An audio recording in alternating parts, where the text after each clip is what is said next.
तो मध्य प्रदेश में चुनावी शोर थम चुका है, लेकिन राजनीतिक दल अब 3 दिसंबर को मतगणना की तैयारी में जुटे हैं।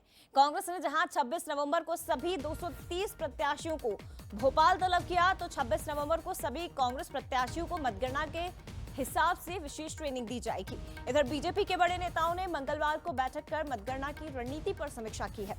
सीएम शिवराज सिंह चौहान, प्रदेश अध्यक्ष वीडी शर्मा, चुनाव अभियान प्रभारी नरेंद्र सिंह तोमर ने बैठक कर तैयारियों पर चर्चा की और इसमें तय किया गया कि विधानसभा और जिला स्तर पर काउंटिंग एजेंट्स को ट्रेनिंग देकर सिखाया जाएगा कि मतदान के वक्त किस तरह से मुस्तैदी रखते हुए गड़बड़ी को रोकना है, और अगर गड़बड़ी की आशंका होती है तो अधिकारियों को मामले की जानकारी दी जाएगी। कांग्रेस हो या बीजेपी, दोनों ही पार्टियों के कार्यकर्ता और नेता लगातार स्ट्रांग रूम में नजर बनाए हुए हैं। किसी भी तरह की ईवीएम में गड़बड़ी ना हो, ये कोशिश की जा रही है। सब तरफ आनंद की वर्षा हो रही है। सब जगह कार्यकर्ताओं से चर्चा हुई है। आने वाले समय में,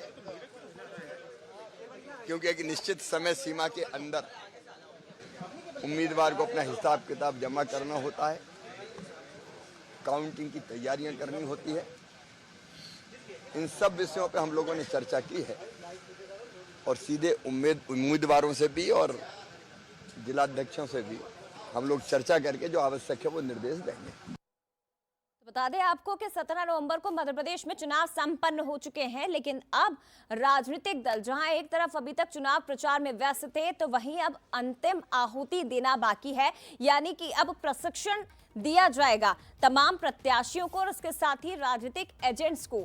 3 दिसंबर को नतीजे आएंगे। अभी भी तमाम जो एजेंट्स हैं वो ईवीएम की निगरानी कर रहे हैं ताकि किसी प्रकार की गड़बड़ी ना हो। दूसरी तरफ अब मतगणना वाले दिन किस तरह से मॉनिटरिंग करनी है, इसके साथ ही किसी प्रकार की गड़बड़ी ना हो, इसे लेकर भी इन्हें विशेष प्रशिक्षण दिया जाएगा। और सीधे रुक करते हमारे साथ एग्जीक्यूटिव एडिटर मनोज सानी जी इस वक्त लाइव जुड़ गए हैं। मनोज जी, बहुत महत्वपूर्ण है क्योंकि चुनाव संपन्न हो चुके हैं, उसमें तमाम राजनीतिक दलों ने अपनी पूरी ताकत झोंकी। अब निर्वाचन आयोग की बारी है, लेकिन बारी राजनीतिक दलों की भी है कि वो अपनी अंतिम आहुति इस लोकतंत्र के महापर्व में दे दें और प्रशिक्षण दिया जाएगा दोनों ही दलों की ओर से। सर, क्या कुछ जानकारी, किस प्रकार की चर्चा कल हुई बैठक में निकल कर आई है बीजेपी की, और दूसरी तरफ कांग्रेस की क्या तैयारी?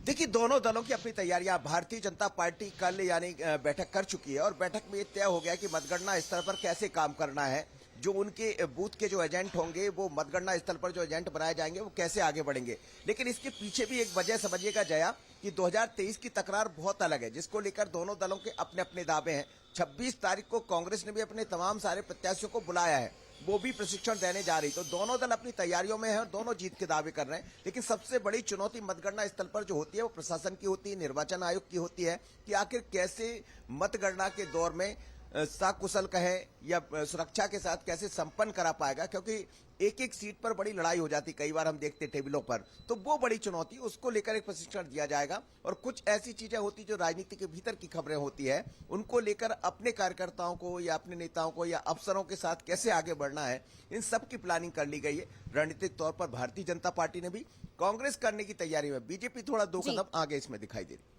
शुक्रिया आपका मनोज जी। चुनाव संपन्न हो चुके हैं, लेकिन निर्वाचन आयोग के सामने एक और बड़ी चुनौती होती है मतगणना वाले दिन की, ताकि शांतिपूर्ण तरीके से काउंटिंग हो जाए, प्रत्याशियों के नामों का ऐलान हो जाए।